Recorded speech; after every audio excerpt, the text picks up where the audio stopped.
hard risk would be a better than money back guarantee, or a certain ridiculous guarantee that is not seen in the industry.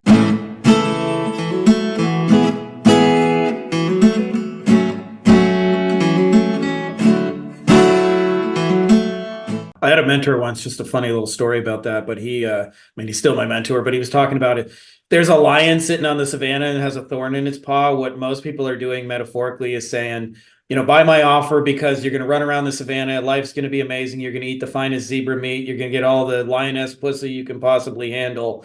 But really what he needs is certainty that you can actually pull the thorn out today and that you have some sort of process to do that. And he doesn't need a promise of and what most marketers do is go 5 lionesses, 20 lioness, 100 lioness. Yeah. And it doesn't Yeah. really change the now part of it. Wonder if you could talk a little bit about some of the tools you use to kind of minimize that risk of downside of failure, because as we know, especially in our case, because we're dealing with a lot of internet marketers, ADD, ADHD, whatever you want to call it, people rarely follow through. There's low follow through on ideas. Unlike plumbing, where you're going to be a plumber 30 years from now, like we have a new AI tool or whatever that's coming out every 5 minutes. What are some of the kind of as you had mentioned in a video I watched, some done for you pieces and things like that, but you do almost kind of drag somebody kicking and screaming to the finish line, because you almost have to think about it how can I make it so they succeed even despite themselves? Correct. I mean, that's a good attitude to have, because that's you going against their limiting beliefs. But there's two ways you do it. There's hard risk and then there's soft risk. So hard risk would be a better than money back guarantee, or a certain ridiculous guarantee that is not seen in the industry. And that's where we usually will start. You can't always do that, but that's where we start. We say, if we can put the right conditions and boundaries around what we promise, meaning that if you do X, Y, Z, 1, 2, and 3 and don't get the result, then we will compensate you for your time. Those are the greatest offers ever. So if I can get that constructed from a guarantee perspective, then the pitch is simple. If you win, then you win.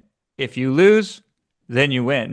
Yeah, that's an easy pitch. I mean, then you have to just get them to make believe that you actually can do what you say and that your promise is legitimate. So you got to build trust and rapport, which is essential to all sales anyway. But the idea here is, if you can ask them to do what you feel is a reasonable and fair thing that they would do anyway if they were a good client, and if they do that and it doesn't work, then you will compensate them for their time. People will respond very favorably to that. And I love those pitches, Frankie, because we can't control the weather. So some people, when they go outside without an umbrella, it's going to rain. So there is variance. And so this guarantee protects them, because then I can say, listen, if you're the unluckiest SOB who's ever existed, if you flip a coin and you call it heads and it lands tail 50 times in a row, that's very unlikely. But it's possible in the land of probability. So even you, the unluckiest son of a bitch who's ever walked this earth, even you, I can guarantee success. All you got to do is show up. You just got to do the bare basics. And if you do that and it doesn't work your way, I'll compensate you for being unlucky. It's as simple as that. And people they've never seen a pitch like that, which is what makes it good. And B, it's logical. They're like, okay, as long as the conditions are fine, I'll try it out. And if you look at really strong service-based offers, they will usually guarantee their work above and beyond. They'll say, hey, if you're this type of client and you give me this and you submit this and you follow this thing and you don't see this result, then this is how we will take care of you. Not only will we make it free or whatever the case may be, we will also do these things on top of that. And they say, whoa, I've never seen an offer like that before. So it gets their attention. And they also say, wow, they are probably pretty good at what they do if they're that willing to back it up and put their own money on the line, not just my money on the line. Yeah. Yeah. I wonder if we could switch gears here for probably the last 10 minutes. So obviously, you're known as the webinar guy, and a lot of our folks are selling their services through webinar. I feel like your one-to-many presentation really works anywhere. I mean, you could do the same kind of presentation style in a podcast. You could do it in a YouTube video. You could do it in a face-to-face conversation. You could speak from stage and do it. But let's talk about some of the things I don't think enough people think about, which is I feel like most offers need, especially in the age of how much competing information there is. They need more repetition and more objection handling than most people think. And Yep. I've seen some stuff where you said, I'll stay on a webinar 4 or 5 hours answering questions about an offer when most people are like 30 minutes auto webinar, buy, move on with life. Yep. I wonder if you could talk a little bit about your mindset in and kind of the strategy of what you're doing when you're standing there for 3 or 4 hours answering questions and like handling every what if scenario around the offer that one could possibly imagine. Yeah, it's pretty fun actually. I don't know. I enjoy it, but once upon a time, way back in the day, when I didn't make a lot of money, but I made okay money. I was on a webinar once and we had about 50 people on the webinar after I ran out of slides. So I did my whole song and dance, pitch it. Here's the offer. Here's what it is. Go here and sign up for it. And people were still there. I'm like, okay, well, you're still typing in stuff into the chat. So I thought in my mind, if I could sell just one person in the next hour, I would make 500 bucks because I was selling a $500 offer. And I thought 500 bucks an hour, that's not bad. I'd work for 500 bucks an hour.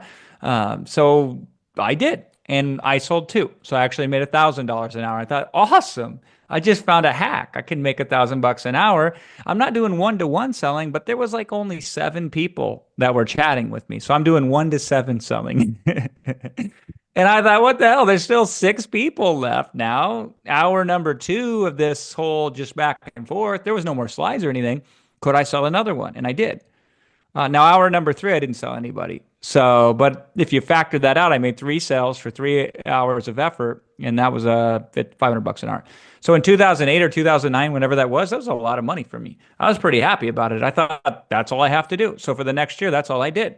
I would just stay on webinars for an extra 2 or 3 hours, and as long as there was a chat and as long as people were chatting in it, I would try whatever I could.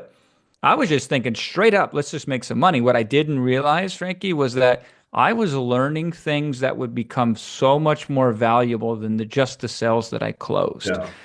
I was learning different techniques. And then when I ran out of techniques that I learned from other people, I invented new techniques out of sheer boredom. I mean, I got 2, 3, 4 hours to kill. What am I going to do?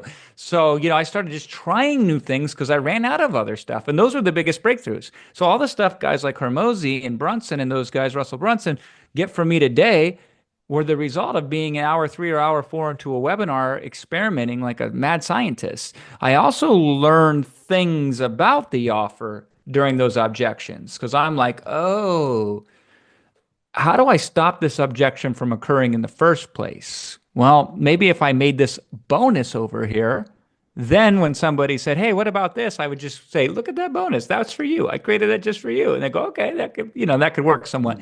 But I really understood how people make decisions. And here's the other thing too, Frank, and I didn't understand this at the time, but I understand this now.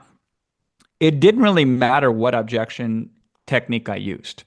What mattered was my audience saw me stay longer than everybody else that was trying to get their money. And they thought, if I'm going to bet on anybody that can help me, I'm going to bet on the guy that will hang in there with me longer, try to help me longer than anybody else. So I actually picked up a majority of my sales based on me showing, not telling, but showing that I cared for my audience. You can't fake that. Now, here's the good news. Zoom doesn't charge you by the minute. PowerPoint doesn't charge you by the slide. This is free time. It only takes your effort and your energy.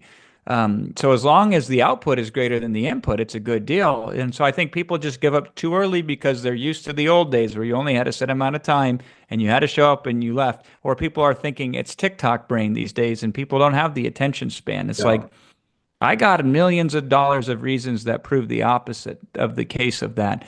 But yeah, just hang in there with your audience. By the way, most people won't tell you their deepest secret until hour 3 or 4. Pretty soon they're spilling their whole guts to you. Yeah, that's when you really reach them, when they let down all of their shields and say, okay, fine, here's the real problem. And then you understand more about a market than anybody does. So there's no downside to it. The worst case scenario is you learn something, but damn, I have moved many markets just by being like an old encyclopedia salesman who would knock on the door, and until that family kicked him out of the house, he was going to use every damn clothes that he possibly could to sell them a set of encyclopedias. I like that. Hey guys, if you like this video, you may also like my best-selling book here, Beyond the Agency Box. It is all about scaling a digital marketing agency while eliminating meetings and phone calls. We actually sell our stuff phoneless. We don't have any client meetings, and we also hire our team entirely without meeting phone calls, which allows us to, like actually kind of live a life. I've laid out the entire blueprint and everything you need to know, getting clients, onboarding, setting expectations, scaling, building a team, you name it. It has been a bestseller